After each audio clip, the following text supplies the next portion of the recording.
Life, culture and current events from a biblical perspective. 2020 with Neil Johnson on Vision. A very special awards season is kicking off. The National Mother of the Year Awards is receiving nominations from, I guess, tomorrow. You might recall the way the National Awards has been taken up by Family Voice Australia. Andrew McCole is back with us from Family Voice Australia and on the eve of the launch of this year's awards. Andrew, a special welcome back to 2020. Thanks very much, Neil. Nice talking to you. Andrew, I remember it's just a few years now ago, there was an organisation that was running the Mother of the Year Awards quite historically, Barnardo's, and lots of listeners will remember that. But there was all sorts of controversy around issues to do with how you identify and define what a woman is, and something happened in the mix of that. And while they dropped the ball on the National Mother of the Year Awards, Family Voice jumped in and picked up the baton and said, we'll run with this. That's something that you can reflect on? Well, I can, Neil, because one of the reasons is that there are always things that take place in the community from time to time that you think are a bit unfortunate or even evil, things that you find very disappointing about someone in public life and think, oh, gee, that's not good. But then we have these opportunities that take place from time to time where we want to applaud, congratulate, encourage someone who we think as people in the community, they've done something good, they've done something useful, they've done something brave or beneficial to others. They've been caring for others in a particularly great way, and we want to applaud and congratulate those people. So we're really like the idea of a Mother of the Year award. Oftentimes mothers kind of plug away in the background a bit. There they are in the home. They're not quite commonly as much as men so much in the public space or the public sphere. And we like the idea of just encouraging women, as I said, who've done something great and productive for others, especially, of course, for children. And so that's kind of the background to why we're kind of promoting the whole notion of the Mother of the Year award. And Family Voice Australia has been around for a long time, something over 4 decades now. And so to have the National Mother of the Year, Grandmother of the Year in the hands of Family Voice Australia, I've got to say, feels good, because an organisation like Family Voice Australia that can understand parameters and the biblical foundation for womanhood, it really gives a wonderful way of colouring the National Award. Give us your insights here, because when I say biblical foundation, this truly is where Family Voice comes from.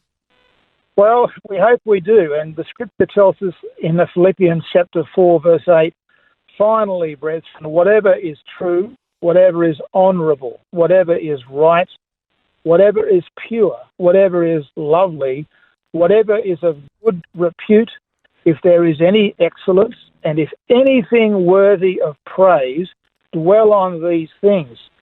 And the following verse says, and the things that you've learned and received and heard and seen in me, practice these things, and the God of peace will be with you. So when we have ladies who do things that we think are commendable and applaudable, we want to applaud them and commend them for that activity, because they become, whether they want to or not, some kind of a role model for us in the community that we want others to follow. If they've been brave and selfless and caring of others in some kind of particular way that we think is great, we think, fantastic. That's a lovely thing that lady's done, and we reckon she ought to be applauded. And by the way, for friends and other community members, why don't we support this and encourage that? So that gives us a bit of a background, because as we know, there are a lot of things that we find ourselves in Family Voice that happen in the community, whether it's in the nation or in politics, that are not particularly appealing, not particularly commendable. But when you find things that are worth encouraging and worth commending, we want to latch hold of those and encourage people when we can. Andrew, because this wonderful, rock-solid, sound Christian foundation in Family Voice Australia, some might be thinking, who's eligible for an award like the Australian Mother of the Year and Grandmother of the Year? Is it now just restricted to people who are church-going women, Christian women? Is there something that's a restriction for the sorts of people who can be nominated here? Well, we don't like to draw that line in the sand, Neil. I mean, I've never really thought about it in that context of Christian or non-Christian, but I think where we have a lady that is obviously a mother who has in some action or activity has done something that we want to commend, we think fantastic. So we've never really wanted to draw that line in the sand to make that distinction between Christian versus non-Christian. We would rather say, let's just applaud women for doing things that, or a woman who we think has done something which is really applaudable. And now you've got the Mother of the Year, you've got the Grandmother of the Year. Let me ask you about a very controversial Grandmother of the Year from last year. And the award went to Pauline Hanson. And that was perhaps recognition, of course, of some good qualities that Pauline has, but not everybody is a fan of Pauline Hanson, and some were a little bit taken aback that she would win such an award. Any thoughts there? Well, this is getting us into an interesting side of things. I would have to say that I have a lot of admiration for Pauline Hanson because she's not afraid to say what she thinks is right, and she's not afraid to tread on some toes in the process. And I've been encouraged to see Senator Hanson quite prepared to offend some people who, in my opinion, probably needed to be offended. Because when we're talking about making laws and people working in the parliamentary context and in a national sphere, hey, she has been bold. I wholly concur with you, Neil, that I would not expect everyone to agree. But that's what happens in political life. You're going to get a bit of rough with the smooth, and I accept the fact that not everybody would agree with awarding Pauline Hanson that. But having said that, she's not the kind of woman that gets intimidated easily by bullies, and I particularly appreciate that from her. You know what? Some people might be a little bit concerned. Two men, you and I, are talking about what sort of qualities make a great Mother of the Year or Grandmother of the Year.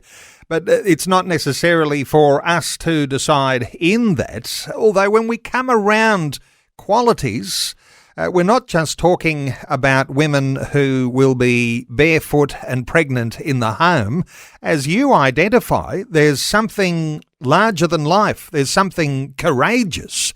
There's something in womanhood that sometimes perhaps doesn't come out so freely, but you're looking for those sorts of qualities. And I imagine there's you're excited to be surprised by the sorts of qualities that people might identify. Well, this is right, and I mean, obviously, I'm seeing some things about women from my perspective, but hey, I'm more than open to the idea that someone will come along with something right out of the blue, and I think, wow, I hadn't quite thought of that one. So you've got to make room for the different contributions and comments that people make, and I think we would rather judge the award on the basis of what we genuinely think is valid and applaudable, and who knows who could come out of that and take the award. And you've got some women who might have a higher profile than others, and those who are quietly working very hard behind the scenes in areas of family, in areas of community. I imagine that you'd like to hear nominations of people who perhaps we've never heard of, but women who are doing amazing things in their families, in their communities. Well, yes, we would love to hear from of these kinds of ladies, and as you quite rightly say, there are a large proportion of ladies and of mothers who don't get a lot of public space and are not that interested in being out there anyway. But having said that, we would rather look right across the spectrum and select someone to, firstly, is doing something that we think is a commendable and applaudable thing. And whether she's in the public space or whether she's doing something which is right outside that public space, it might be nothing to do with what most of us would classify as being in the public, but we might think, look, what she's done in the last X number of months or years has been a commendable activity, so we want to applaud that. So you've got the official launch that's happening tomorrow and nominations closing on the 7th of April. Judging commences the 19th of April. So right now, this is a good time while it's fresh in your mind, because there'll be lots of listeners thinking, well, I think we could nominate this woman or that woman, Mother of the Year, Grandmother of the Year. This is a time to perhaps get that nomination form in for the person that you can identify here. Is that simply done through the Family Voice website? How's it? Is there something special set up for it? Well, there probably isn't at the moment. That there may very well be. But if our listeners just go to familyvoice.org and look in there and want to just simply write a fairly basic email to say, I want to nominate this particular person, and because she did this and she did that and she was that and something else, and if we get 400 or 4,000 of those entries, fine. We want to be able to, as I was saying earlier, look at the broad spectrum.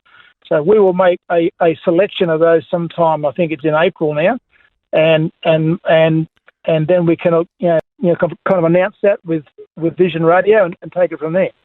So it's basically start with a basic nomination of the person that you'd like to identify, a woman, for the Mother of the Year or Grandmother of the Year awards. There's going to be a process that flows on from that. Let me point listeners to familyvoice.org.au. That's familyvoice.org.au.